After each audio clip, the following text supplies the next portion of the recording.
Salut tout le monde, j'espère que vous allez bien. On part pour une nouvelle vidéo Mercato. Encore une fois, 10 informations en une petite dizaine de minutes. Et on va démarrer du côté de l'Italie, au Napoli, champion d'Italie, les Napolitains, qui vont évidemment avoir une grosse pression, je pense, cette saison. Ça va être difficile de faire mieux que l'année dernière pour le Napoli, tant ils ont survolé la Serie A la saison passée. Le Napoli qui pourrait perdre d'ailleurs l'un de ses éléments moteurs, Piotr Zielinski, puisque le club saoudien d'Al Ahly a déjà transmis une offre auprès du joueur. Donc on essaye de négocier avec le joueur sur les contours d'un joli contrat du côté de l'Arabie Saoudite. Pour le moment, on n'a pas eu d'offre officielle de la part du club saoudien pour le Napoli, mais ça ne serait tardé, donc affaire à suivre. C'est quelqu'un qui, dont on ne parle pas beaucoup, Piotr Zielinski, mais qui a des qualités vraiment très très intéressantes au milieu de terrain. C'est un joueur qui s'est imposé depuis de nombreuses années du côté de Naples, avec toute la pression que l'on peut avoir autour du Napoli. C'est pas facile de s'imposer, ça en dit long sur ses qualités. Gros travailleur, récupérateur de ballon, assez doué techniquement, une bonne vision du jeu. Voilà, c'est franchement un super profil. On poursuit, on va du côté de l'Espagne et ça concerne aussi Manchester City, puisque le Barça aurait formulé une première offre à Manchester City pour Bernardo Silva, mais aussi Joao Cancelo. Alors après, c'est surtout pour le Barça le problème du montage financier d'un tel transfert, puisque bon là la saison va démarrer. Manchester City a d'ailleurs déjà joué son premier match officiel hier, le Community Shield face à Arsenal. Défaite d'ailleurs pour City. Bon, c'est un trophée plus ou moins anecdotique en Angleterre. Mais voilà, on est à quelques jours de la reprise officielle aussi de la PL.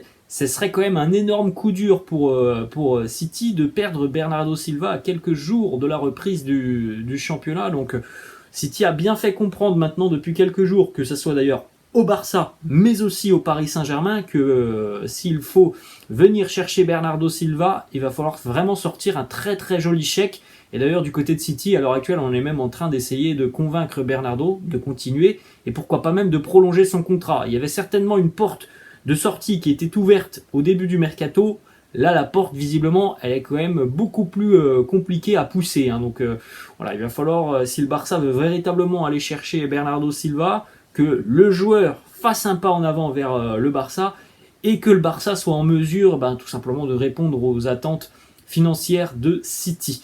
On poursuit, information aussi du côté du Barça, lui va vraisemblablement quitter le club Al Ahly, et le Barça vont vraisemblablement s'entendre en ce qui concerne le départ de Franck Kessié. Le club est tombé d'accord visiblement avec le joueur. Franck Kessié devrait donc rejoindre Al Ahly, lui qui n'a pas souhaité s'engager du côté de la Juventus alors qu'il y avait un accord entre le Barça et la Juve il y a quelques semaines. Il va s'engager du côté de l'Arabie Saoudite. Voilà, donc on peut évidemment comprendre que financièrement, c'est certainement beaucoup plus intéressant pour lui du côté de l'Arabie Saoudite. Sportivement, il y avait un challenge intéressant du côté de la Juve. Il sait aussi qu'il aurait eu assez peu de temps de jeu du côté de Barcelone, mais il souhaitait continuer du côté du Barça. Le Barça va se séparer donc d'un joueur qui était un élément de rotation pour Xavi. Il y a aussi la possibilité pour le Barça que ça soit un départ pour préparer potentiellement une nouvelle arrivée. Ça va libérer un petit peu de masse salariale. On continue, on va du côté de l'Olympique lyonnais. Alors, une pré-saison catastrophique du côté de l'OL, ça fait peur. Vraiment, ça fait peur ce qui se passe à l'Olympique lyonnais. Le club est sur le déclin déjà depuis quelques saisons. Quand on voit la pré-saison, les résultats des matchs de l'OL, quand on voit le discours tenu par Laurent Blanc ce week-end après une nouvelle défaite, où on voit tout simplement qu'il a l'impression qu'il ne sera pas sur le banc d'ici à la fin de saison. C'est vraiment très inquiétant pour l'OL. Ça fait mal pour un club comme l'OL, qui est un grand club du championnat de France, mais qui malheureusement depuis quelques saisons est sur le déclin. Quand on voit d'autres clubs qui travaillent très bien sur le mercato, comme l'OL et le Racing Club de Lens. Quand on voit l'Olympique Lyonnais, j'en ai déjà parlé la semaine dernière, mais pour moi ça me semble impossible que l'OL cette saison puisse batailler pour les 3 premières places du championnat. Il y a tellement de manque, de carences et de problèmes en interne du côté de Lyon que l'écart ne peut que se creuser. Déjà que la saison dernière, ça avait été une galère pas possible pour l'OL, ça devrait se creuser encore cette saison. Peut-être une arrivée qui devrait être officielle dans les toutes prochaines heures. Ainsley Maitland-Niles qui va arriver du côté de l'OL en provenance d'Arsenal, international anglais. Bon, ça fait 3 ans qu'il n'a plus été appelé par Gareth Southgate, mais il a quand même 5 caps avec les Three Lions. Il arrive après un prêt du côté de Southampton qui a été plus ou moins bénéfique parce qu'il a eu du temps de jeu. Il a joué 22 matchs la saison passée en PL avec Southampton, mais ce qui est problématique, c'est qu'il a été utilisé sur 6 postes différents la saison passée. Lui veut être utilisé en tant que milieu défensif. C'est d'ailleurs pour ça, normalement, qu'il arrive du côté de Lyon. Il va arriver gratuitement Ainsley Maitland-Niles. On continue les amis, on va du côté du Paris Saint-Germain. On en a déjà parlé la semaine dernière et on se dirige donc vers un transfert pour Gonzalo Ramos, qui a d'ailleurs annoncé lui-même hier sur son compte Twitter en retweetant, je crois, le tweet de Fabrizio Romano, que c'était fait, il allait s'engager du côté du Paris Saint-Germain. 80 millions d'euros, 65 millions d'euros donc d'indemnité, 15 millions de bonus. Ça sera un prêt pour une saison, donc jusqu'en 2024, mais en 2024, l'option d'achat est obligatoire du côté du Paris Saint-Germain. Donc voilà, l'arrivée du jeune attaquant portugais Gonzalo Ramos, et c'est plutôt une belle recrue, je pense, pour le Paris Saint-Germain. On continue, on va du côté de Man City avec un intérêt surprise voilà, sur cette fin de mercato, parce que là, on est plutôt sur la fin maintenant de ce mercato. City qui pourrait, pourquoi pas, tenter un joli coup du côté de Brighton. Alors vous l'avez vu certainement la saison dernière, Kaoru Mitoma. Alors il est extrêmement doué techniquement, il est fin techniquement, il a un pied gauche magnifique, Mitoma, pied gauche et pied droit. Hein. C'est quelqu'un qui est très à l'aise des 2 pieds. C'est un ailier gauche, Kaoru Mitoma. Il a fait une saison exceptionnelle du côté de Brighton et il a inscrit vraiment des buts somptueux la saison passée. Et City pourrait tenter le coup. Pour le moment, rien d'officiel, mais en tout cas, City reste à l'affût sur le dossier donc, de l'ailier japonais. On continue, on va du côté de l'Italie. On en avait parlé la semaine dernière. Bon, c'est dommage parce qu'il aurait pu aussi arriver en Ligue 1. Il y avait Lens et Marseille notamment qui étaient intéressés.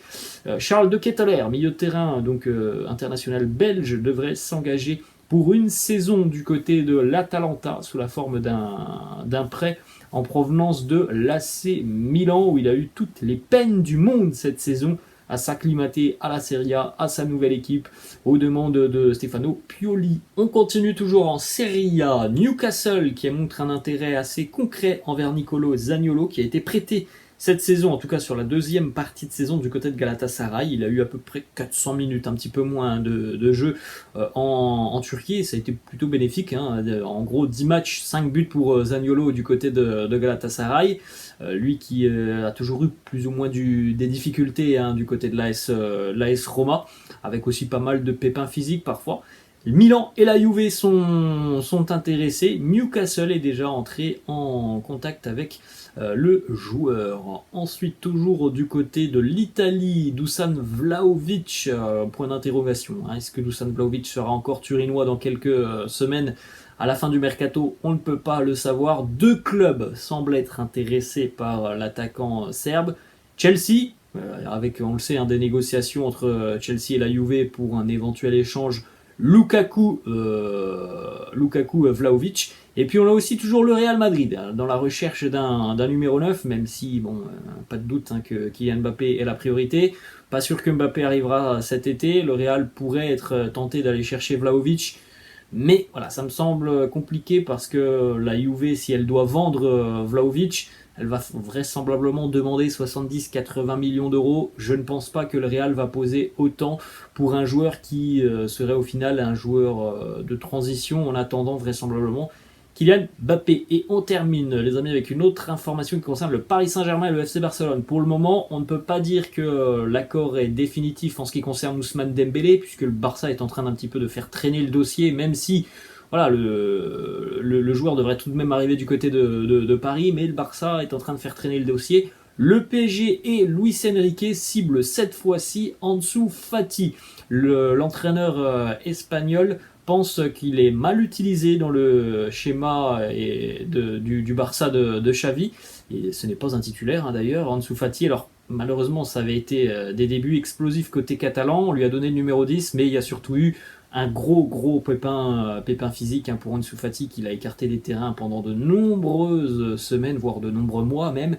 Et depuis, il a eu beaucoup de difficultés à revenir au plus haut niveau, à s'imposer, à ce qu'on lui donne aussi du temps de jeu. Donc le PSG verrait d'un bon œil, pourquoi pas, l'arrivée d'un joueur qui, du côté du Barça, a des difficultés. Après, le joueur, je pense qu'il a envie de continuer du côté de Barcelone. Il a déjà évoqué à de nombreuses reprises qu'il souhaitait continuer du côté de la Catalogne. Voilà les amis, la fin de cette vidéo, j'espère que ça vous a plu. N'hésitez pas comme d'habitude à lâcher un petit pouce bleu, n'hésitez pas non plus à vous abonner à la chaîne, je vous laisse.